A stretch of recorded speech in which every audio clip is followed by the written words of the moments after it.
the zone to be. From a yin to my yang to my yang to Z.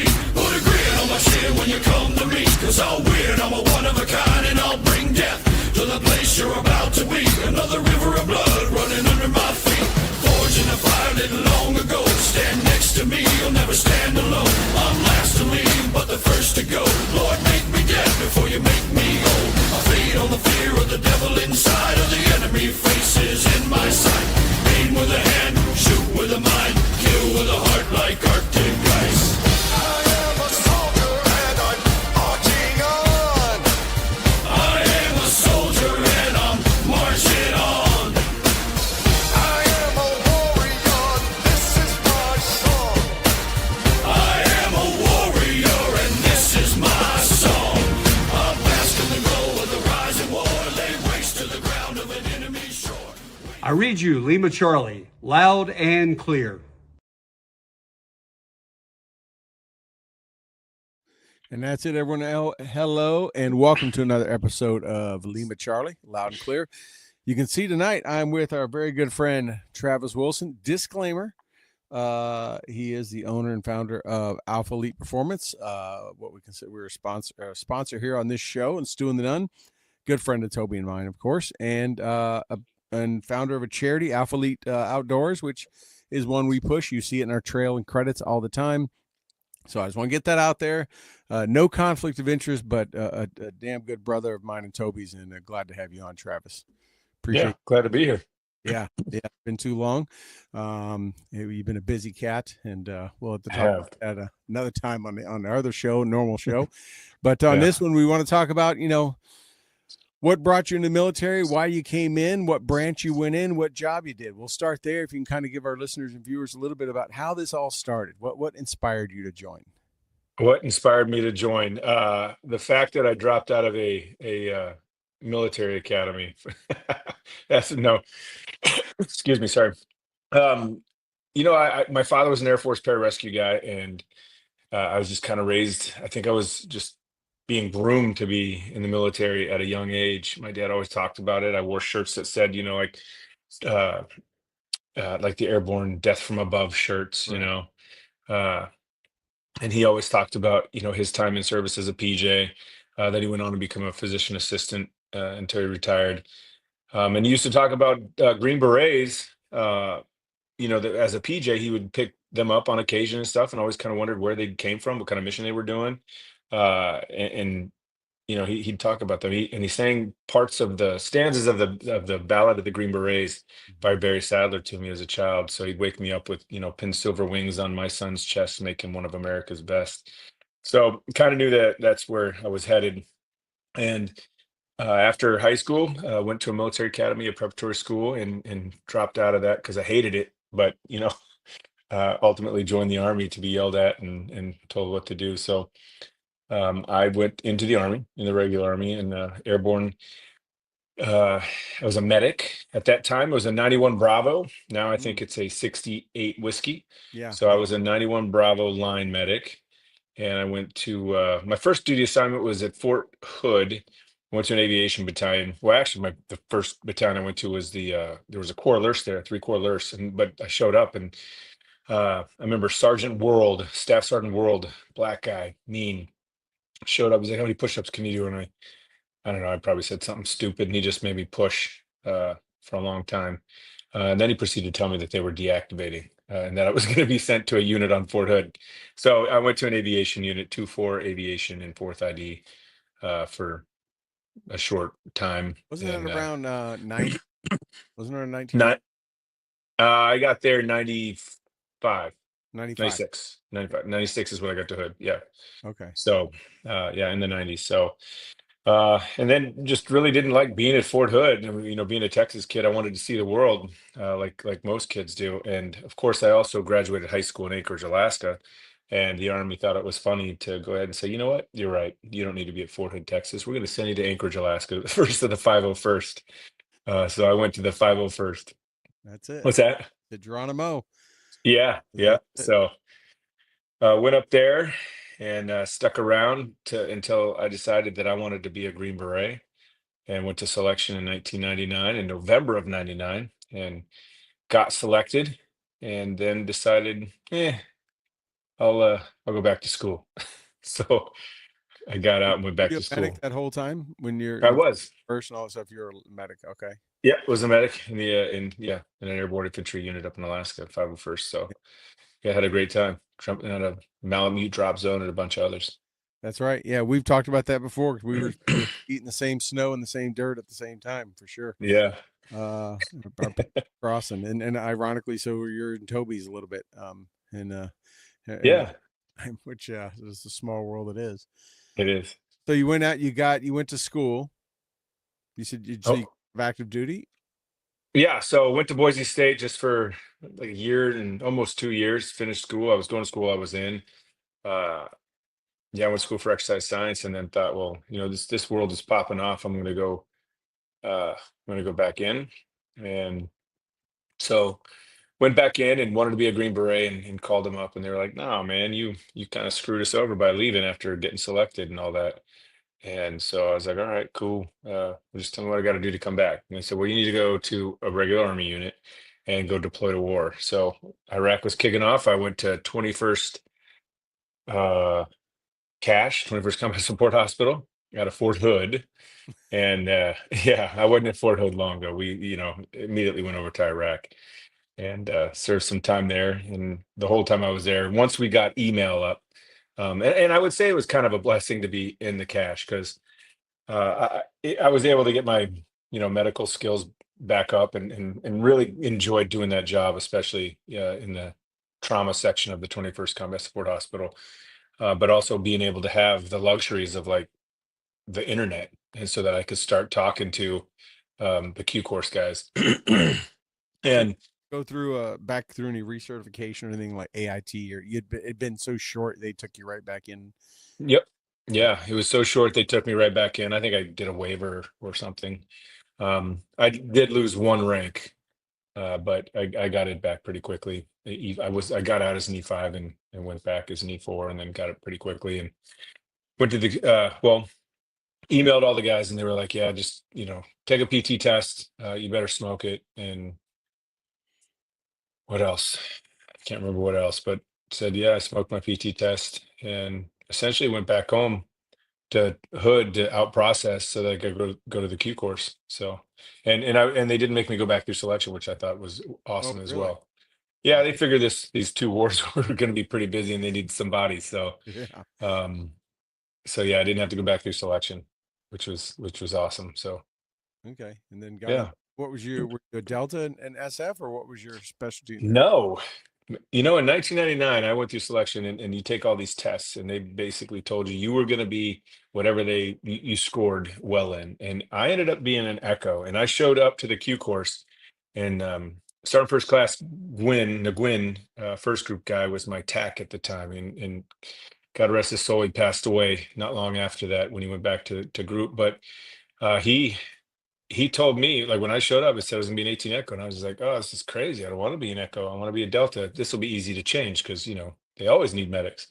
Well, they had so many people that in 18 they started the 18 X-ray program, and there was a lot of smart kids coming out of college, so Right. they had people on holdover status, and he chewed my ass. He's like, you want to be a Green Beret?" I usually tell this story in my little Vietnamese accent, but I can't do it right now. But he's like, if you want to be a Green Beret, you're going to be an 18 Echo, and you're gonna like it. And I was like, "Yeah, you're right.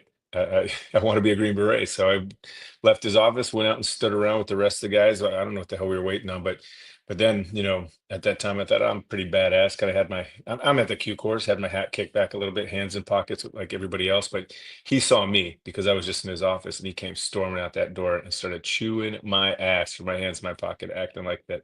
"Oh, you just think you're already a Green Beret?" Yeah, that immediately, it it You got on changed. the radar, and he. Yeah, I was on his radar, but it also changed my attitude real quick. Yeah. Yeah, I realized quickly that, yeah, my shit doesn't stink. So, or my shit does stink. I was acting as though it didn't. Right. So for our Uh, listeners, viewers that don't know, can you tell them what an 18 Echo is and what it does? yeah, so an 18 Echo is the communication specialist of an ODA. Usually have two of them, two of each MOS really on the ODAs, minus 18 Fox and 180 Alpha team sergeant and the team leader. But Yeah, so I was just a communications guy. I did a lot of satellite stuff, anything that had to do anything to do with radios, any type of communications, period. Like I've set up Harris, or not Harris radios, but I've set up Hughes satellite dishes on top of team houses in the middle of the desert to, all sorts of nerd crap. Throwing So, antennas over trees, making oh yeah, omnidirectionals, all that good stuff. yeah, Um, you know, but then yeah, you also still had the medic skills in the background, right? So I mean, a lot of people in that special forces they cross train. I mean, not maybe all the time. right. So Yeah, everyone kind of learns everybody's job, right? yeah, all the time. So it was pretty cool to show up to group with that skill, because it did come in handy later on in combat and earn me some accolades, if you will. But you go into war not, trying to get medals and all that crap. Right. Uh, but yeah, I got to save a dude's life on my team because of that. So, Yeah. but yeah, I was an Echo first. Actually, you're infantryman first. For the most part in special forces. Right. Right. So. So let's talk about Yeah. in combat. So you've got a number of deployments under your belt. You talk about list a little bit of some of the places you've been and that you can talk about, just countries and stuff like that, and how many you've got. Oh man, so many countries. I mean, just in the 501st alone, I went to Thailand twice, Australia, Right. Guam, Korea, little 3-day trip to Japan. It helps Uh, being the only airborne battalion in the Pacific Theater. it That's sure did. It sure did. And I tell people to this day that outside of, special forces, I mean, 501st in Alaska is probably my favorite duty assignment. It wasn't bad at all. I mean, it was cold at winter, but you were dressed warm and right. uh but it was great. Man, it was great. And I don't know if they still do all that fun stuff anymore, but um yeah, so I've got those countries under my belt. Spent a lot of time. Well, I went to Africa a couple times as well in 10th Group, Iraq. Never made it to Afghanistan for any type of combat. Did a quick little, I wanted to re-enlist, and the only way to get that tax-free was to be like a mail carrier. So my computer shut off. I wanted the light on here, Yeah. but uh, yeah, so where else, man? All over. Lithuania. I worked out of the embassy there. Iraq a few times. So your Uh, GWAT tours were all Iraq. yeah, yep, yeah, all Iraq. Were you you said were you 10th Group the whole time when you're in SF? Yep, 10 Special Force Group. Yeah, I did all of my time at the flagpole there in Carson. Okay. Never made my way over to be an instructor or anything like that. But my first deployment though was with 21st Combat Support Hospital, which was pretty Right. awesome. Yeah. And then after that, the last three were with 10 Special Forces Group, and then a couple to one really fun one to Northern Africa, and then a boring one to Africa. But and then also Lithuania during right after Putin said that he could take Vilnius in a day. We went over there and started doing a lot of neat stuff uh, that has allowed the conventional army to do what they're doing over there today. So were you doing foreign internal defense, what we call FID? I mean, the typical SF mission. Because you kind of got away from that when 9/11 kicked off, and special forces kind of went in the door kicking. But I mean, I know it's been a struggle and a challenge in some areas, special forces. But to get back to that core SF mission, is that where you're doing like Africa and Lithuania, working with militaries of foreign countries and things like that? No. In Lithuania, I was already part of an organization called RSE, but it was a little handshake intelligence type Oh, okay. position. But we were over there. I DZ surveyed, drop zone, just in case there was a follow on for the 173rd. All the neat little stuff that you place, and just in case there's a war, little cache sites, stuff like that. You make sure the amber rotating beacon was out at the end, and your code level set up, and all that good stuff. Yeah. Talking to people who didn't really care for Russia that wanted to give us intel. Right. Some other things too that there was a couple fun things that we did that I probably shouldn't mention. I don't think they're we understand. yeah. That's I mean, they're not top secret, but I shouldn't mention them. yeah. But let's talk about the ones you can. Let's talk about your time, whether it's with the 21st Cache or with Yeah. over there, anything. Just when you think back to some of those deployments and people you've met, things like that. Are there any stories that stand out that just Mm. they don't have to be the bloody battle war story? You can talk about, or just maybe where you saved someone's life, maybe where you had to put the medic skills maybe with local national or with a team member or just anything Yeah. kind of stands out? You're like, wow, people should know this, or I would like to, let people know about that. This is what it's like down there. Yeah, I'll start with Iraq in the 21st Combat Support Hospital. So essentially, I was an ER tech, working in an emergency room. But that was that first echelon of care outside of the line medic taking care of the soldier that was injured, in the front line. So, or right after a forward surgical team, if there was one in the area.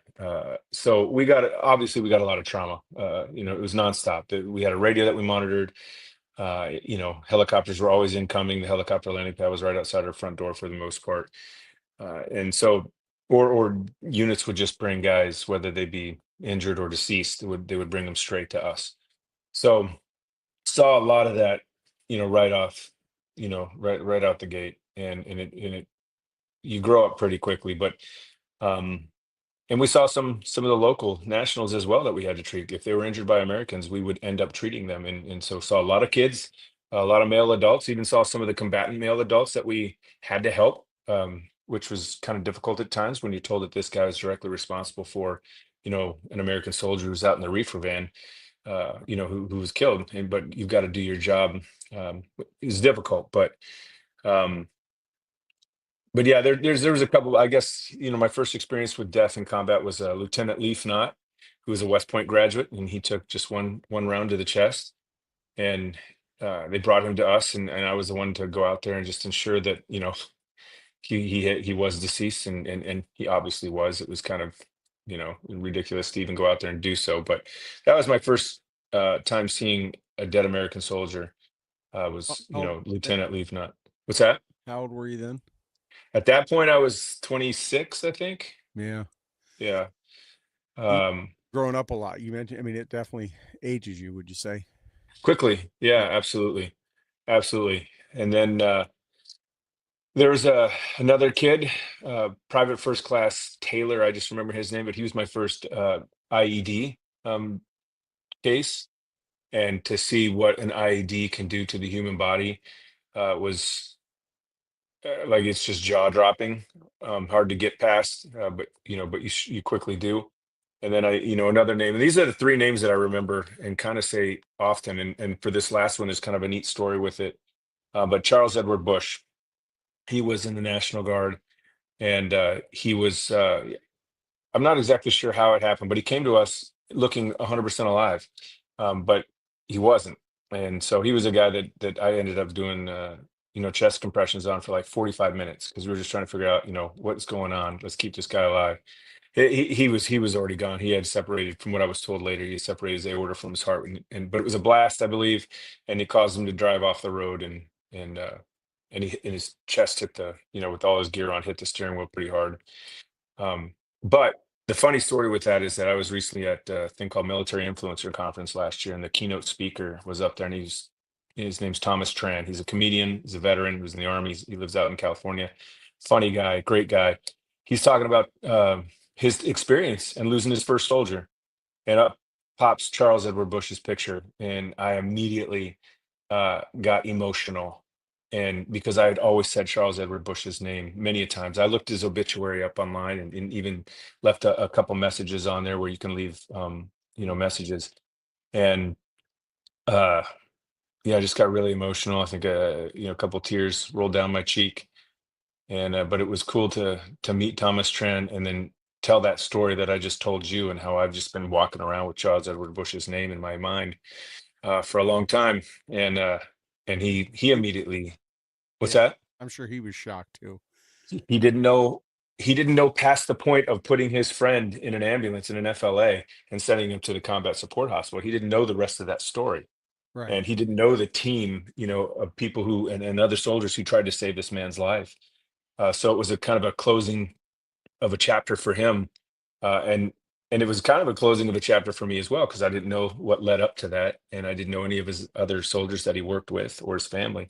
So it was a pretty emotional night at the Military Influencer Conference, and talking to Thomas Tran, and I think it was a downer for him and I because it was a good celebration after that gala, but he and I just went into deep conversation just about our service and stuff like that, and So yeah, those three names, Yeah, Lieutenant Leafnot, PFC Taylor, and Charles Edward Bush. Those are three that I remember from my first deployment.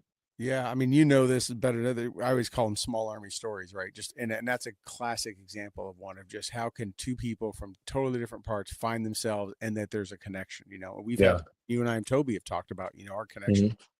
but just something like that, we're like, what are the chances? Right? You can't even Yeah. think you could even. I don't think there's a one in a. I don't even know there's a number for it of the chances of you being there and him having that connection to Charles, and you have and that his name being so meaningful to both of you Hmm. as able to connect. I mean that is just awesome. I mean I don't. There's no odds for that in my opinion. No, no, it was absolutely 100% meant to happen. Yeah, So because he has been telling that story about his first soldier loss, and I've been telling the story about Charles Edward Bush and doing, CPR for 45 minutes. And I remember yelling his name while in the tent, "Come on, Charles, let's do this. Let's stick with us." And yeah, it was rough, but yeah, it was, those are some memorable times. There's a bunch of other times I remember in Iraq, from the first deployment too. If you've ever seen the TV show MASH, I had a great time as a single medic, yeah. in the combat support hospital. So, I'm sure you did. Yeah. Yeah. uh, well, go ahead. No, when I was at Fort Hood, we used to do a road trip down to San Antonio, and we knew when those Air Force AITs were graduating, and we did our best to reenact some of that stateside too. So Yeah, right. Yeah. yeah, I knew a lot of hot lips, yeah. the major hot lips, but So let's talk about um, your SF deployments and some of those and any that because obviously totally different type of deployment, different mhm. conditions and things like that. Probably maybe by then you had some good internet, but definitely didn't have some of the creature comforts that you had in that first one. That just anything that stands out. You're probably working a lot more with Iraqis. Oh Uh, yeah, yeah, yeah. I mean, that first deployment to Iraq happened really quickly after getting to group. We went over to back to Balad, where I was at, in the Combat Support Hospital, but we were at Fob Palawada, and I believe 38 Cav was there at the time. But we had this is kind of from my first deployment as a Green Beret. It was quite nice. We had a massive house with a pool. We actually built the pool. We were paying so much money for this house and rent, that our team leader at the time, Team Sergeant, said, nobody's gonna rent this house again if you don't build a pool. So the owner of the house, some guy from Jordan, built us a pool really quickly as well. So we were there for like 6 months. But in that 6 months, we did, God, well over 100 missions. Well, we count any time leaving the gate as a mission. right. But we did a lot of combat missions at that time. That was OIF 5, 6, or yeah. So we had the DZ, the helipad right outside our house. We immediately we did our right seat, left seat, right seat ride with fifth group as they TO and Eden out of Iraq, and we came in quickly and picked up some of the packages that were already built and started executing those missions. As a new 18 Echo, I was stuck with not stuck. It was an honor to be alongside Captain Huffnagel, who is now the group commander at 10th Special Forces Group. A great leader. Loved working with him, and then Team Sergeant JT Winborn, wonderful guy, a seasoned combat vet. So had a great senior, 18 Echo senior as well, and in Adam Moore, who went on to become a fixed wing pilot in the Army after that. But yeah, that was a pretty memorable trip in that. Just, I mean, having a rocket go in between two Humvees, I'm up in the turret. I loved being up in the turret. I volunteered to be up in the turret, and realizing that I didn't need to volunteer to be up in the turret because some of the older guys who had deployments, they didn't, want to be up in the turret any more than they had to. So I was up there. But yeah, rockets going in between the vehicles, a couple small IEDs going off, but big enough to ring your bell and wake you up and let you know, like, hey, it's just for real. To CQB uh, in houses and stuff like that. And one funny story I'll start with. Our team star was very European minded. He loved the way the Brits wore their uniforms. So it was a hot July day, and he wanted us to wear shorts. And he literally, kid you not, this is hilarious. I have the picture somewhere. He wanted us to wear shorts with our knee pads and DCUs with the sleeves cut off. God, we look like idiots, but we did it. And because he's like, it's hot, we got to do this, and reluctantly everybody did it. Boots, And combat boots, knee pads, shorts, and tops, yeah, arms cut off. yeah, just Hot messes. circus of a ODA is what I thought it was. But hey, we actioned a target in that uniform, and the enemy must have just they didn't want to fight anymore because like if these fuckers are this crazy to do what they're doing in that uniform, we're not gonna mess with them. So yeah, God, it was so dumb. But anyway, I digress. We continued on doing a lot of missions and leaving the gate, and one in particular was a good buddy of mine, the senior 18 Charlie. We're good buddies to this day. He ended up taking a round to the chest on an objective that I wasn't on. I was on a different objective. The Black Ops, the 160th pilots landed so close to that house, I thought the blades were just going to take the roofs off. But they landed. We immediately got off. They lifted. I don't even think they were on the ground for more than 2 seconds, maybe even less. And they got off. They lifted off, and I was to throw some handheld devices on the roof because there was a lot of people on the roof that we could see from the IR feed that we watched prior to. And so we took our objective, our house, and pretty quickly, and the other team had the other house, and they immediately got into a much larger firefight, a big firefight. Jake went through the door, took a round to the chest, and we had some Iraqis with us that were working with us, some Ranger guys that we trained up. And when I was on the roof, I could just hear that there was somebody out back of the second objective. And so I was on the rooftop, setting up radio transmission, stuff like that, talking to the loitering helicopters above, because this was going to be a Dust One mission. We were looking for 2 American soldiers that were taken hostage. We found some hostages, but it wasn't them. They were some other hostages. And so being the medic, that I was, and I could tell that the Deltas were busy on different objectives. Right. Something was going on, so I immediately just left that rooftop and said, hey, I'm going. And I ran down there while this firefight was going down, and immediately started doing what I needed to do for Jake, because I knew that he was hit. I could see blood, and it went right above his chest plate, into this side. Hit his brachial plexus there.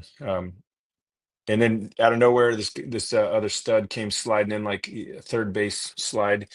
Ty Fisher's his name, and his IFAC was on the back of his kit. So I started using all his stuff while putting pressure on Jake's entrance and exit wounds. Long story short, we got Jake out of there with loitering aircraft. We turned on our IR strobes, and they came down. We didn't have to move him far, but it sounded like he did die a couple times en route to the hospital. We sent an actual 18 Delta with him, who ended up doing like some needle thoracentesis and things like that, and got him to the hospital.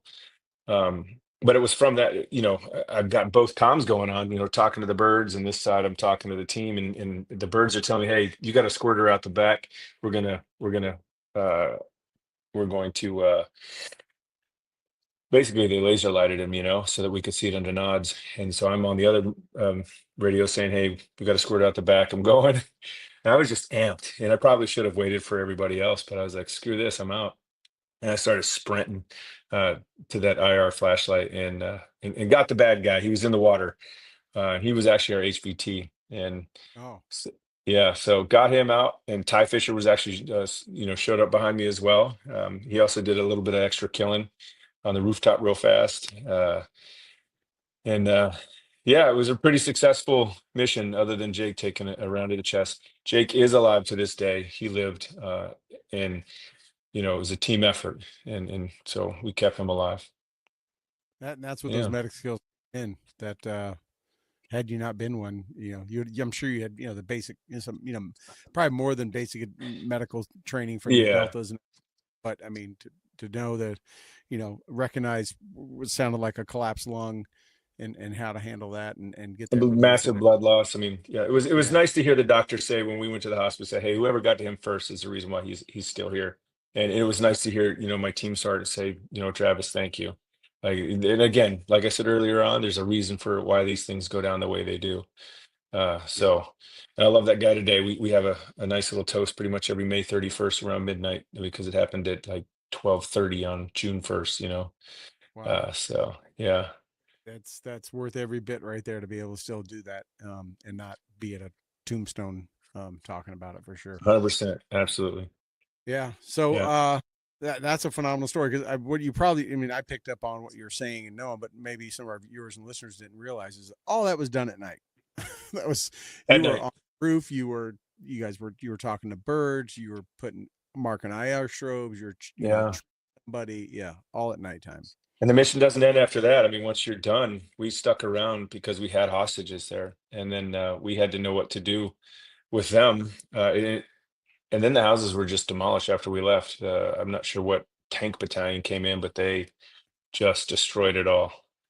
Uh, They expended a few rounds, huh?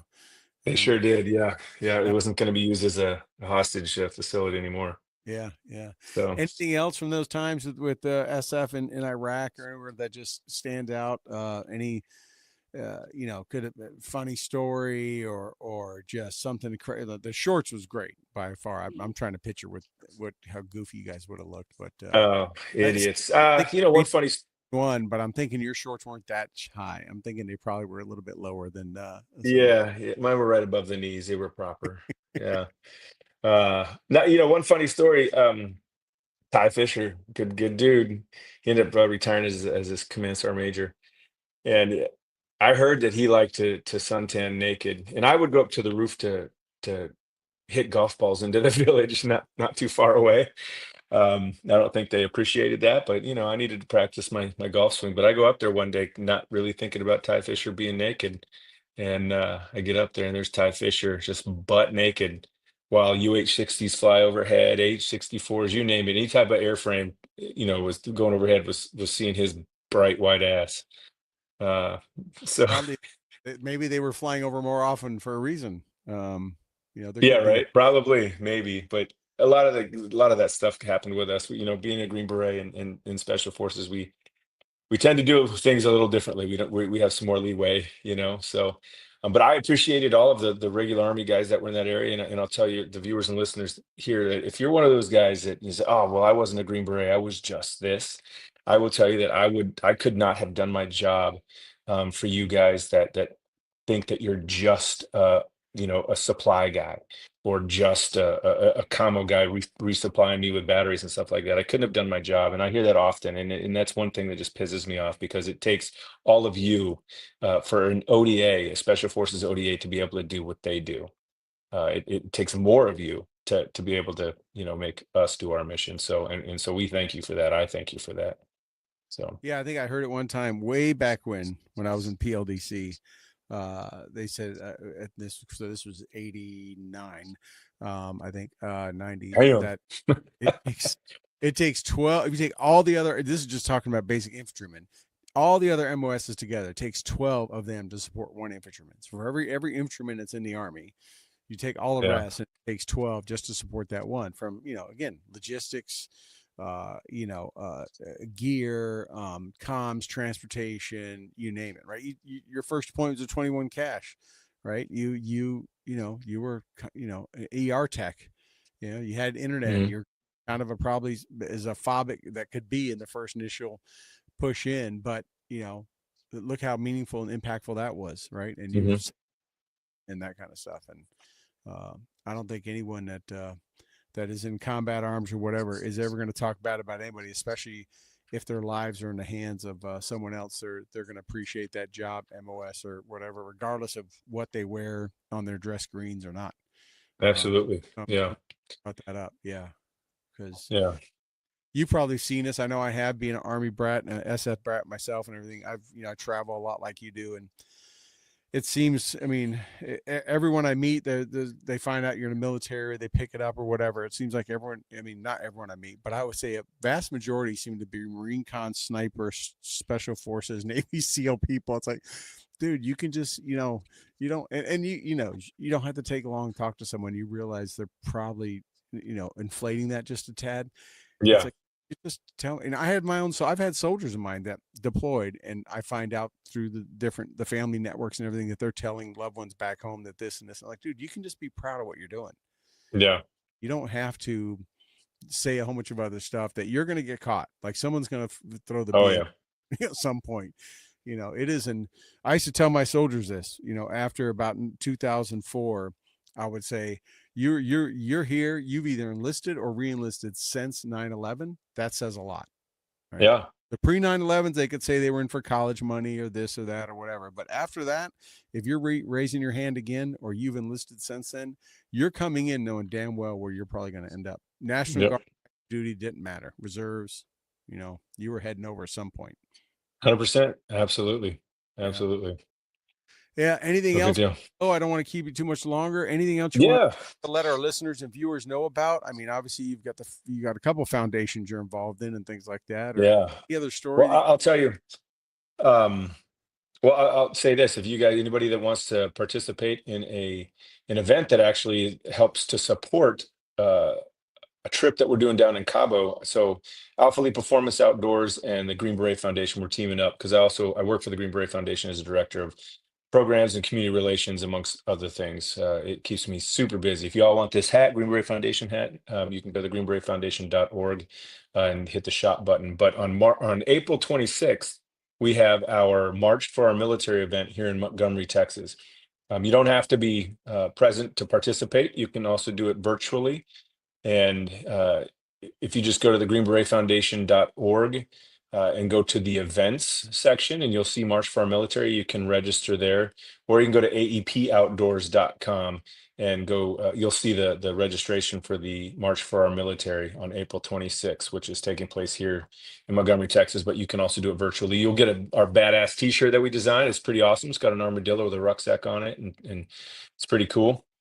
But yeah, the funds raised for that, and we're still looking for sponsors and donors, but the funds raised for that will help to, we take some veterans, Toby and I take some veterans down to Cabo, and it's an opportunity for them to talk about things that they, don't talk about in front of civilians, or they don't talk about in front of their spouses. They get 2 days of sport fishing and a day off in between there to just kind of chill, relax. It's pretty awesome. This is our 4th year doing this event and 3rd year that I've participated with Toby, with sending guys down there for this adrenaline outdoor adventure and mental health retreat, if you will. That's awesome. So- What better three great organizations between Green Beret Foundation, Alpha Elite Outdoors, and Marvita Sport Fishing. Yeah. Yeah. Good old Marvita. Yeah, all of those you'll see when we roll the credits at the end. All of those names on there because we just like to hang around the people we like to hang around. So, but Absolutely. that's awesome. So make sure you check that out on Alpha Elite Outdoors and April 26th. And no, that's great. Hopefully you guys get everything you need to take as many down there as possible. I know our boy Toby is bugging me left and right to get down there, and I'm like, I know we just got to find times. Like, dude, how are you not down here yet and go out in a boat with me? I'm like, I know. Yeah. Yeah, I couldn't do it last year. I got too busy, but I've got, obviously he is, my trusted partner in all this as well. So Right. he runs a show. So, but it's pretty great. It's awesome. This year, the money that we're raising for March for Our Military is going to go to the Green Beret Foundation for essentially the same thing. We started Warriors Sportsmen, but we're sending Green Berets down there and 4 other guys that Toby's bringing, and then one of his good Navy SEAL buddies, Ben, which is phenomenal dude. So. But yeah, aepoutdoors.com or the greenberetfoundation.org. You can find March for Our Military on both of those websites to register, and you can do it virtually or in person if you want to come here to Montgomery, Texas.